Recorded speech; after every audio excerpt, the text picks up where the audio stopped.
Salut les passionnés de mythes et légendes. Aujourd'hui, on plonge ensemble dans les pages oubliées du temps pour déterrer l'une des créatures les plus fascinantes et terrifiantes jamais imaginées, le serpent à 7 têtes. Préparez-vous, car cette histoire est bien plus qu'un simple conte pour enfants.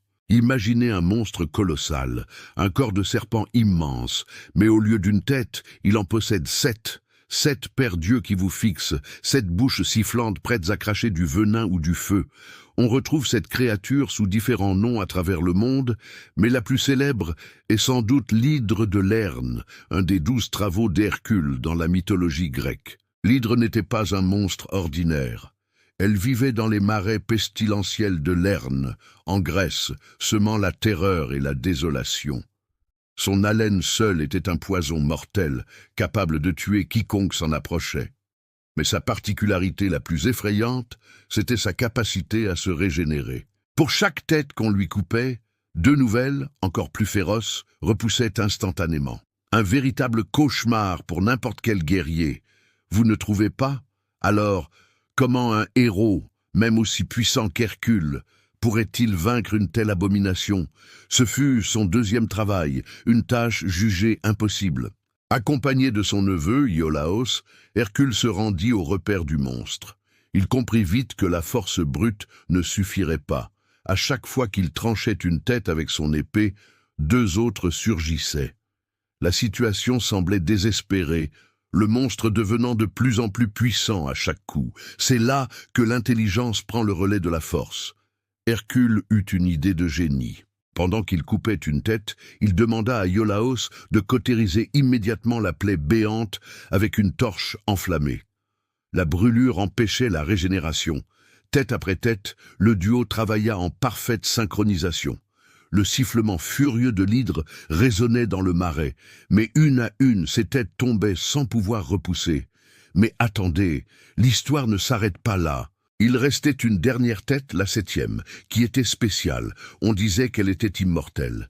Même coupée, elle ne pouvait pas être détruite. Hercule, après un combat acharné, parvint à la trancher. Mais que faire d'une tête qui ne peut pas mourir? Il l'enterra profondément sous un énorme rocher, s'assurant qu'elle ne puisse plus jamais nuire à quiconque. Pour achever sa victoire, il trempa la pointe de ses flèches dans le sang empoisonné de l'hydre, créant ainsi des armes mortelles qui lui seraient bien utiles pour ses travaux futurs. Mais au-delà du combat épique, que symbolise vraiment cette créature? Le serpent à 7 têtes, ou l'hydre, représente souvent un problème qui semble insoluble, qui empire à chaque fois qu'on essaie de le régler de manière frontale. Pensez-y, une mauvaise habitude, une rumeur, un conflit qui s'envenime. Chaque tentative pour couper une tête ne fait que créer 2 nouveaux problèmes. La victoire d'Hercule nous enseigne une leçon précieuse. Pour vaincre un monstre à plusieurs têtes, il ne faut pas seulement attaquer les symptômes, mais s'attaquer à la racine du mal, symbolisée ici par la cautérisation. Il faut de la stratégie, de la coopération.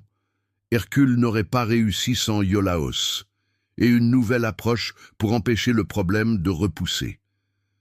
Ce mythe traverse les âges et les cultures. On trouve des créatures similaires dans les légendes slaves, où des dragons à plusieurs têtes gardent des passages vers d'autres mondes, ou encore dans certaines traditions asiatiques. Chaque version a ses propres détails, mais le cœur du message reste le même. La lutte contre un mal persistant et polymorphe qui exige plus que la simple force. C'est une métaphore de nos propres combats intérieurs et extérieurs. La prochaine fois que vous ferez face à un défi qui semble grandir à chaque effort, souvenez-vous de l'hydre de Lerne. Peut-être que la solution n'est pas de frapper plus fort, but de trouver le bon feu pour cautériser le problème à sa source. Quelle est votre interprétation de ce mythe? Connaissez-vous d'autres histoires de serpents à plusieurs têtes? Dites-le moi dans les commentaires, j'adore lire vos théories et vos connaissances. Voilà pour ce voyage au cœur de la mythologie. Si cette histoire vous a plu et que vous voulez découvrir d'autres créatures légendaires, n'hésitez pas à laisser un gros pouce bleu, ça m'aide énormément. Et surtout, abonnez-vous et activez la cloche pour ne manquer aucune de nos prochaines explorations. Merci d'avoir regardé et à très bientôt pour une nouvelle légende.